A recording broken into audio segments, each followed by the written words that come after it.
Happy Wednesday. Today is April 27, 2022. Hump Day. Call it Hump Day because it's the middle of the week. Got to get over that hump. Then it's easy. Thursday and Friday. German, it's Mittwoch. Midweek. Mittwoch. Middle of the week. And then you get to the Wochenende. Get to the weekend, baby. The end of the week. Good stuff. It's interesting, the days, you look back at what the days are named after, the days of the week. I better mute this before we have things start going off, before we have a lot of Litecoin Underground tweets going off.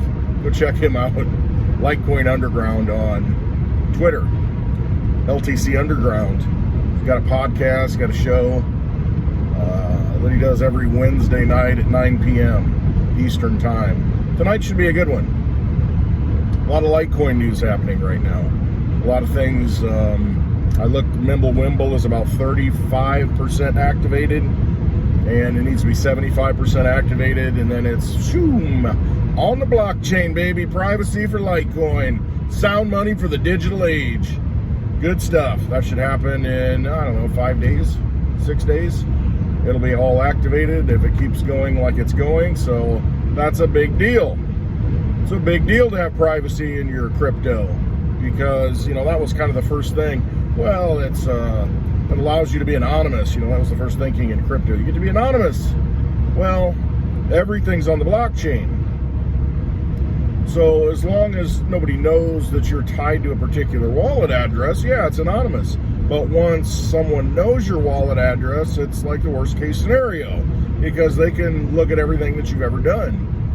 If you keep using the same wallet, now you can have multiple wallets and, do it that way because you can open an infinite number of wallets. But, the average person, that's not something, they really understand. So I'll do some research on that. Like an Ethereum address, all the Ethereum tokens, if you just got one Ethereum address and you're sending tokens back and forth on that address, the entire history of all of that is on the blockchain if someone knows that address. So, it's not an anonymous thing, which is a good thing because it's very transparent. You know exactly where the transactions are. It's a ledger. It's a public ledger, an accounting book. So that, that's your receipt. So if you're transacting business with someone, it's like, hey, look at the blockchain. I got the receipt right there. And all these computers are running it. The receipt, you have it. It's there. It's verified.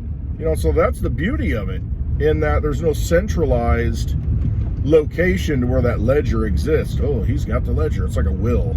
You got a will and testament. And, can't find the will. Can't produce the will. We don't know where the house and the money and everything's supposed to go. And then you got a big debate over it. But, think about if you, the utility of the blockchain, if you could put wills on it, if you could put, house deeds on it, marriage license on it, if you want to remember that, divorce license or divorce decree, what do you call it? I don't even know. Whatever the legal language is, the whole reason for marriage is just so the government can get involved and determine whether or not you should have a license to get married. Because, back in the day, we don't want black men marrying white women. God forbid that happen. So we got to have a marriage license so that we can either approve or disapprove of that marriage. That's one of the reasons why you've got a marriage license. Because the state wants to control who you spend the rest of your life with. It has nothing to do with the state. But they made it their business. Because that's how it works. Government just usurps your rights and your freedoms. That's all it does. Not supposed to do that. Supposed to protect your rights and your freedoms. But we see that doesn't happen. Otherwise, why would they have a compulsory income tax where you're taxed on your labor and your energy? That's not a very good thing if you're government trying to protect the rights of others, is it? But I digress. I don't even know what I was talking about. See, this is what happens. I get in the stream of consciousness.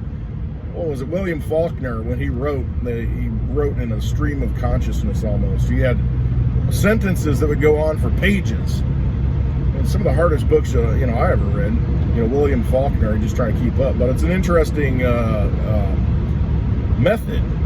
So if you've ever read anything by him, it's daunting, to say the least.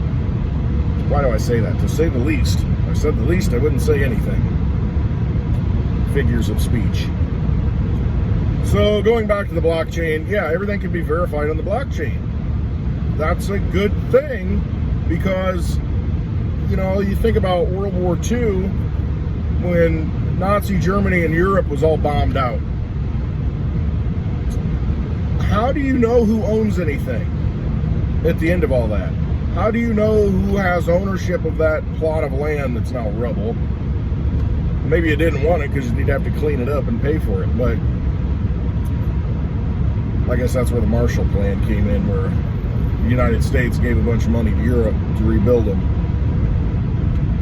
And then you blow up Japan. Hey, and then we're going to give you money to rebuild it. An honorable thing to do. So it's, I don't know. You know, after Nazi Germany was destroyed, you're looking at, you know, ownership. How do you prove ownership? And I mean, think about that. You know, if your town's devastated, you know, not necessarily by a tornado or anything like that, but what happens if your courthouse gets blown up? You know, I live in a rural area, obviously, and the courthouse has a lot of paper records. What happens if that thing burns down? Where are those records? You know, does somebody have a copy of those? And you get a copy of your deed when you buy your house. You know, they'll put the little stamps on it, you pay the fee, you know, blah, blah, blah, and file it. They'll have a copy of it at the courthouse, and then they'll send you back the original. But I mean, if you don't have that, what if you lose it? And what happens if the courthouse is destroyed? I mean, how do you prove ownership at that point? You know, it's very important that you have that piece of paper. And if you don't have that piece of paper, you know, I mean, what happens? Now, take that if it's on the blockchain. You know, if it's digitally stored on the blockchain, because right now it's pretty much everything's digitally stored, being digitally stored. So when you file that deed at the courthouse, they're going to scan it, make it digital, and it's saved somewhere. The problem is, what if it's saved on a server at that courthouse, or, you know, even offsite, and that place is destroyed? So you don't have that record anymore. Now, if you've got your paper copy, you're fine, but what if you don't have it? Because it's a paper copy. That's where if you store it on the blockchain, you know, on a network that's reliable, say, you know, I think a digibyte, you know, I mean, you do it on Litecoin, do it on Bitcoin if you wanted to. But I mean, if you put it on, store it on a blockchain in some way, and that's the problem. Okay, where is it stored, the information? That's the problem I have with NFTs. Where are the NFTs stored? All these people buying artwork, you know, an NFT, and it's like, okay, but an NFT is a non-fungible token. It's just like a token that you would create on any blockchain. You know, I go out and I create Westwood tokens on Ethereum, let's say. Write a smart contract, basically copy somebody else's work, and boom, put the number of tokens, and I release it out there. I hold ownership of those tokens in my wallet. So I can send those through the smart contract. They can be sent, or I can do whatever I want with them. And I can place any value I want on them. Now, you guys decide what the value is.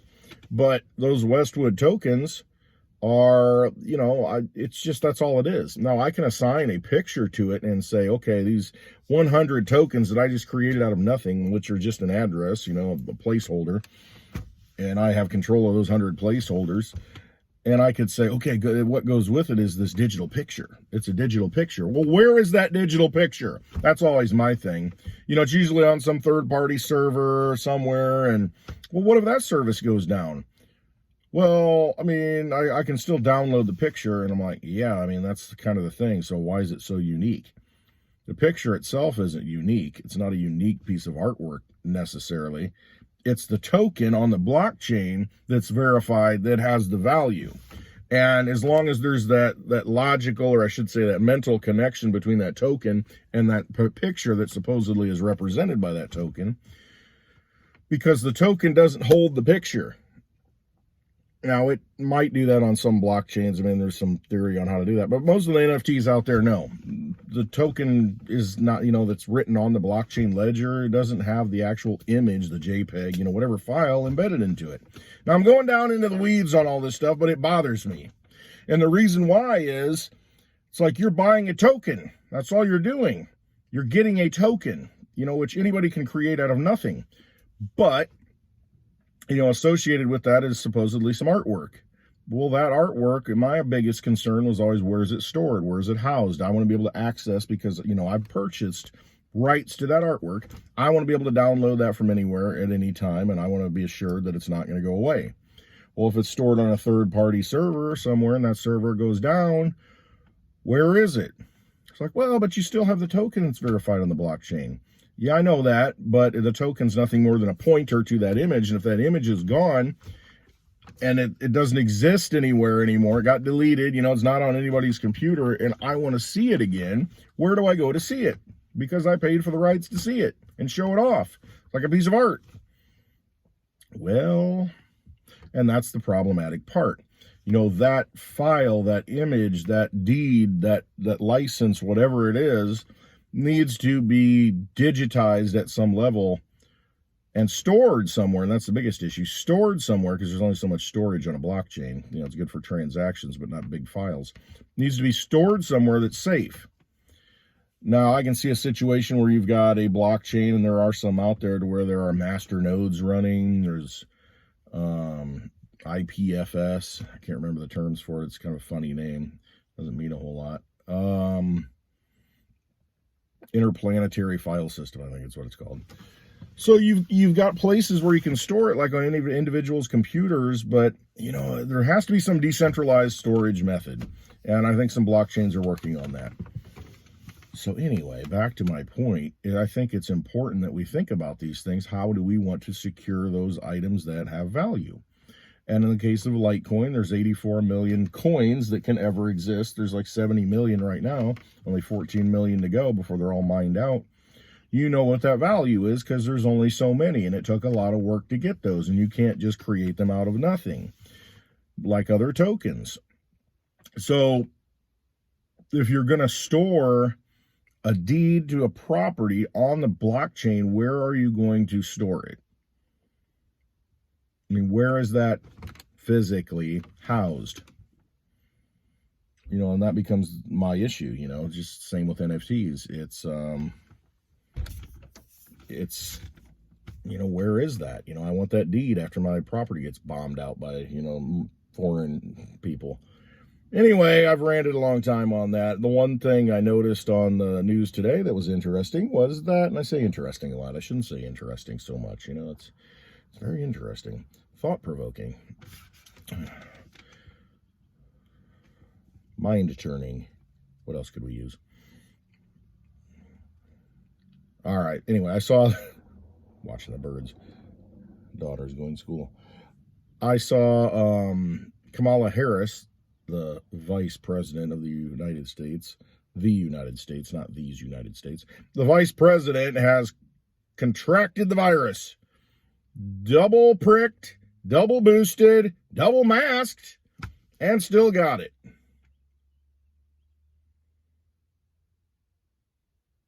And then they said, well, she was in close proximity to the president, but he's fully, you know, boosted, so everything should be fine. And I'm thinking, where is this mind warp?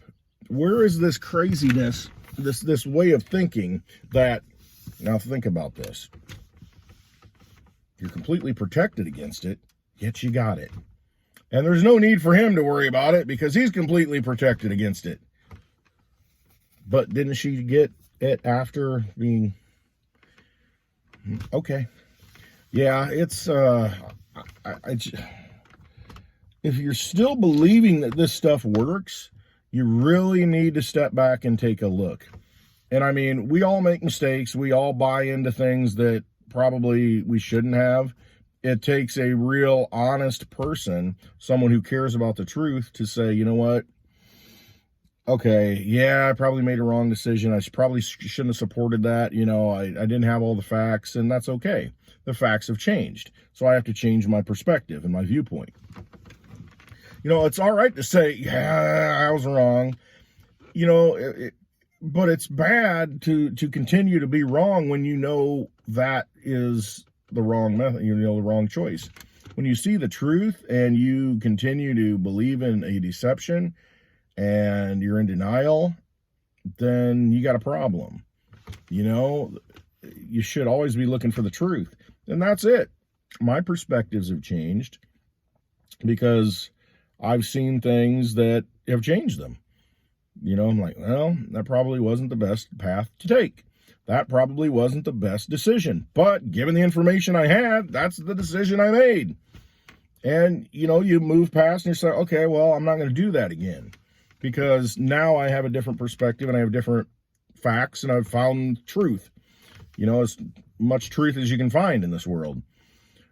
But it's just, at some point, let go of the agenda and wake up and realize, okay, and if you've damaged yourself, because there's a lot of damage that these things have done because they've been untested, you don't feel guilty about it. It is what it is.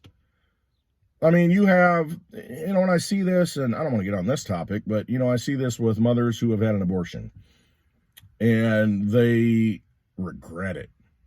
And they're like, oh my God, it's the worst thing I've ever done. And they're traumatized the rest of their lives. However, they continue to support abortion because it's almost like you placed yourself, you've made the mistake. And so in order to kind of justify in your mind that it was, I had to do it, it was an okay decision, they continue to support it. And it's almost like, to me, you just realize, you forgive yourself and you realize you made a mistake and you realize, what? I don't ever want to have to do that again. And I never want somebody else to have to do that again. And I just use this as an example because, I've got some knowledge of some people that I've, met in the past who, I've seen how it's affected them. And it's, you got to let that go. You quit fighting the wrong fight at some point when you realize, that, that wasn't the best fight to, I shouldn't be carrying that torch. And that's a personal decision. Everybody makes that decision. But, don't continue to hold the banner of some cause just because, you kind of made a mistake and feel like you're tied to it. I don't know if I'm explaining that right, but just own up to it and realize, hey, we're all human. We all make mistakes. And, when we realize that we've made a mistake, don't continue to make the mistakes. Try to change it, and maybe you'll change somebody else's life and maybe they'll make a better decision based on your experience.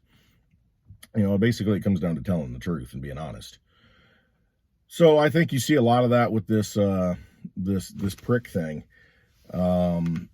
Nobody wants to say that they poison their kids.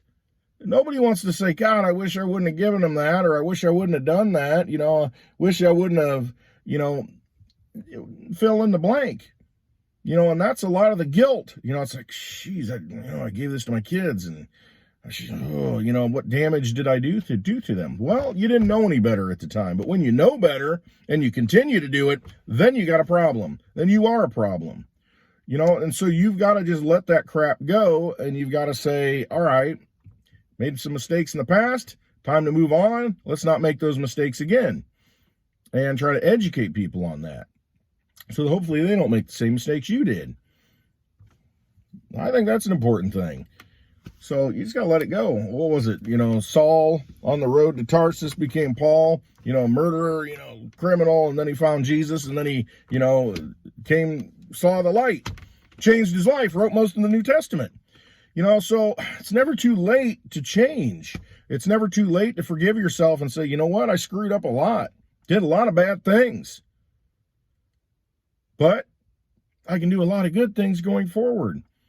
You can do a lot of bad things in your life, 90% of your life, but that last 10%, the good that you can do,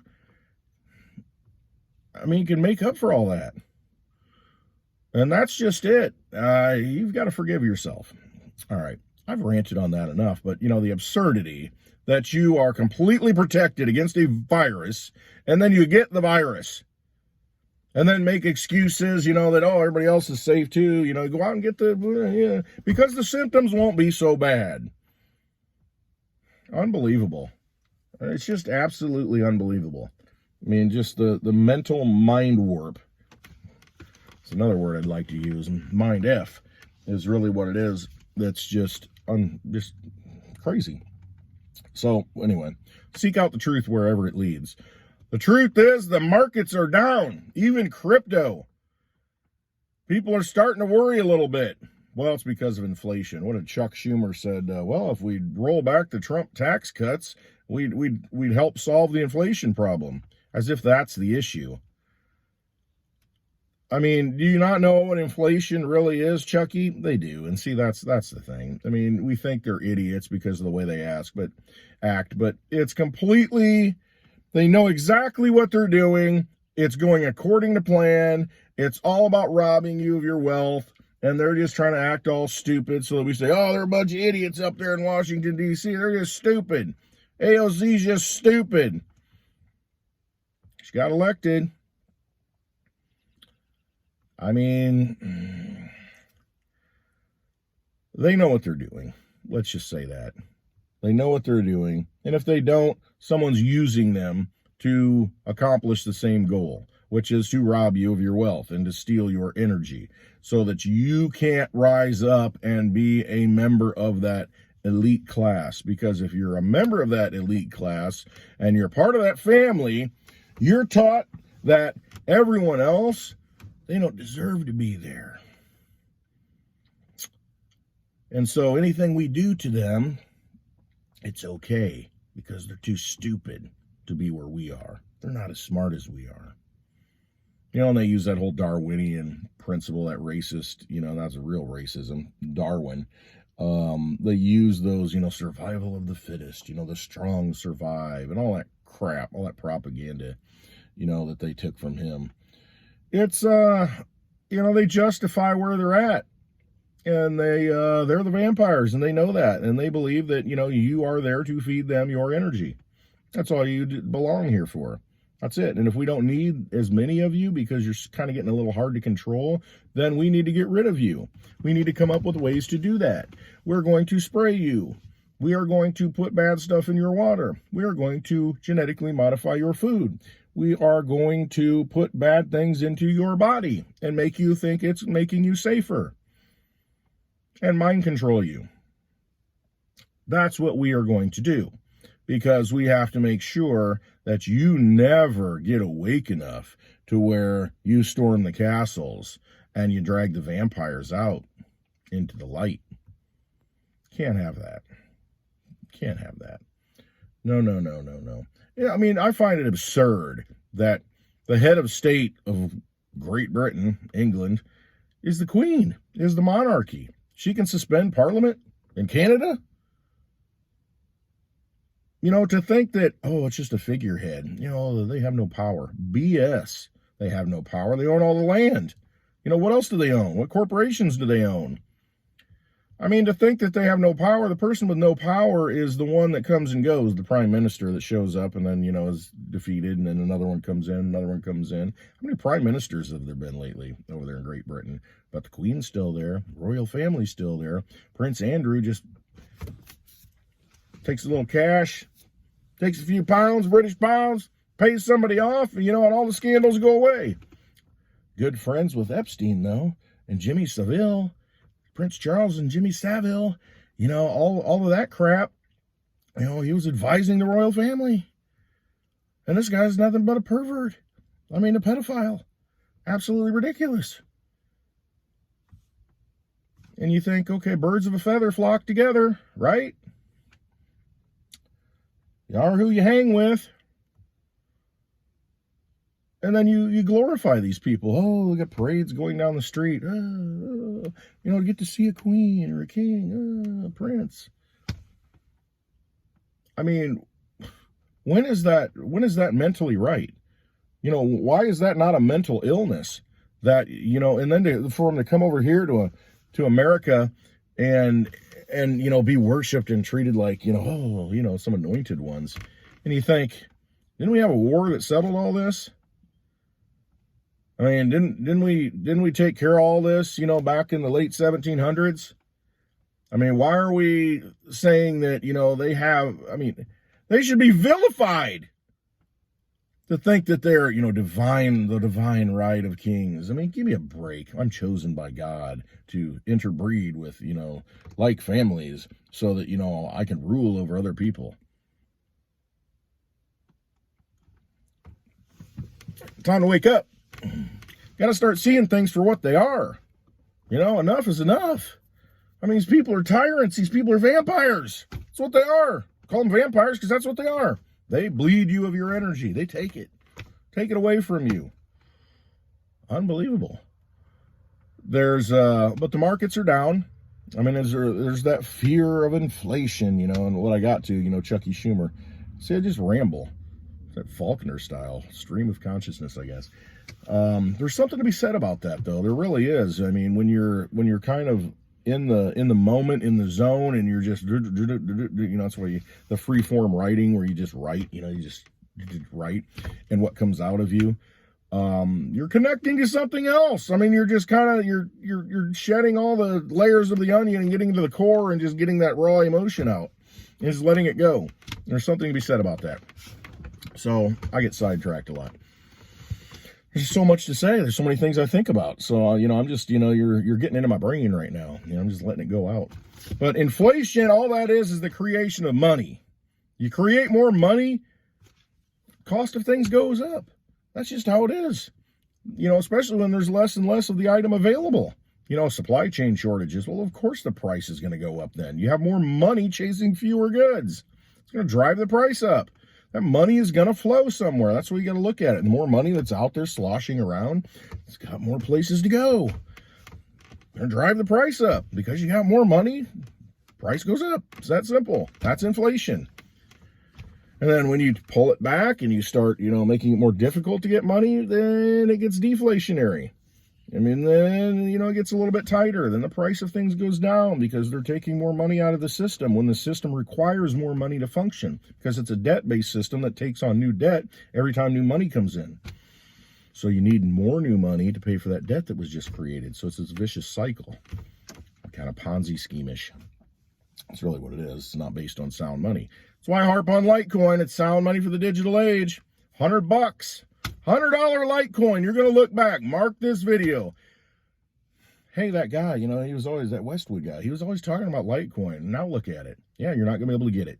Won't be able to get it. Exchanges won't have it. Better hope you have it in your own possession. It's sound money for the digital age. Just wait and see. Just wait and see. Be patient. You will be rewarded. Absolutely will be. No doubt in my mind. Most undervalued digital asset out there. And yes, I like Digibyte too. I know I've got some, a lot of people that I know in Digibyte. And I said yesterday, Litecoin is the better Bitcoin. And it is. It's a better form of money. And then somebody said, well, Digibyte's the better Litecoin. So it might be. It could be. It just takes a little bit more time. It needs to become more liquid and more accepted. But right now, Litecoin, it's going to shine. I think Digibyte will shine brightly. It's got a lot of good technology, a lot of good things. But right now, it's like Bitcoin's up here. That's where all the eyes are. The sun in the sky, and Litecoin's over here just waiting to roll up, waiting to be used even more. It is being used, though. And waiting for more eyes to open. When they do, it's going to be too late. That's the problem. It's always too late. Things are on sale. People look at it and they're like, it's not moving. Where's the return? I need more dollars, for my investment.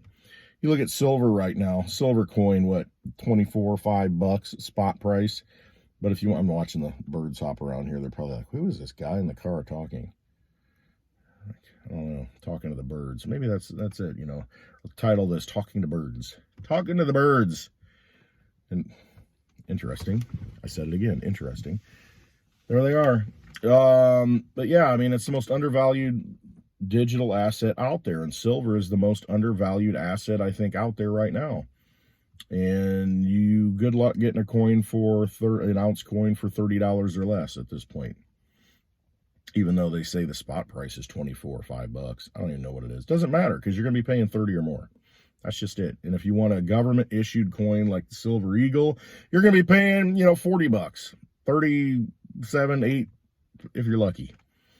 And that's just where we're at. Market decides. They can put whatever price they want on it, but the market will decide. So when there's no more Litecoin, because the exchanges don't have it, what's the real price? They can say it's $100, but you're going to have to go to somebody and say, hey, can I buy some Litecoin off you? And I'm going to say, no. it's going to have to be a hefty price, and I'm going to have to be able to do something with that money. You know, it's just, that's not why I have Litecoin. So, anyway, silver the same way. All right, I've rambled half an hour. Half an hour rambling. Left my glasses on the whole time. Usually I take them off. Taking them off. So, I like on YouTube, you know, when I post the video, it'll just take a random picture off of the video, and it's usually I'm like, you know, doing some kind of in the middle, mid-sentence talk. This time it'll probably have my glasses on, unless I change the picture, which you can do. You can put your own custom image up there. Maybe I'll put a picture of a bird, talking to birds. All right, rambled long enough. Hump day, midweek. Hope you have a wonderful day. It's going to be a nice day here. And I don't know, I might have a surprise tomorrow. We're going to go, the family's going to go do something tonight, and might be a life-changing thing, you know. Yeah, we'll see what happens. Might have a special guest on the show tomorrow. Anyway, I hope you have a wonderful day. I do. I thank you for watching. I thank you for taking your time, your energy to watch this, to listen to this ramble session, and hopefully in some way you benefit from this. Otherwise, you won't be coming back. But if you do enjoy listening to me, hit a thumbs up. Hit a thumbs up on that. It really does help. Or just leave a comment. You know, leave a comment, like a thumbs up in the comments, and I'll leave a thumbs up back. You know, I always respond to the comments. And that does help. I notice, you know, when there are more comments, it shows up in more people's feeds, and then more people will see my mug and maybe click on it and listen to what I have to say, and hopefully it benefits them in some small way and makes them think a little bit differently. I hope it makes you think a little bit differently. You know, that's all I could hope for. And maybe in some small way I help to, you know, activate something in you that makes your life better. Maybe put you on a little bit of a different path, and that's going to help you and your family. So, Litecoin is the right coin. It is sound money for the digital age. Got to look into it. If you're into crypto at all, if you're not into crypto, just take a look at it. Definitely. And then watch Lisa and I on Happy Hour. Friday, 4 p.m. Central Time on Litecoin Lisa's channel. Litecoin Lisa. On YouTube, search it, and then you'll get to watch me in the bar having some drinks live. And I'm really going to be spilling some stuff, literally and figuratively. All right, love you all. Trust yourselves. You have the truth inside you. You're tied to something greater. Listen to that. Love you all. Have a wonderful Wednesday.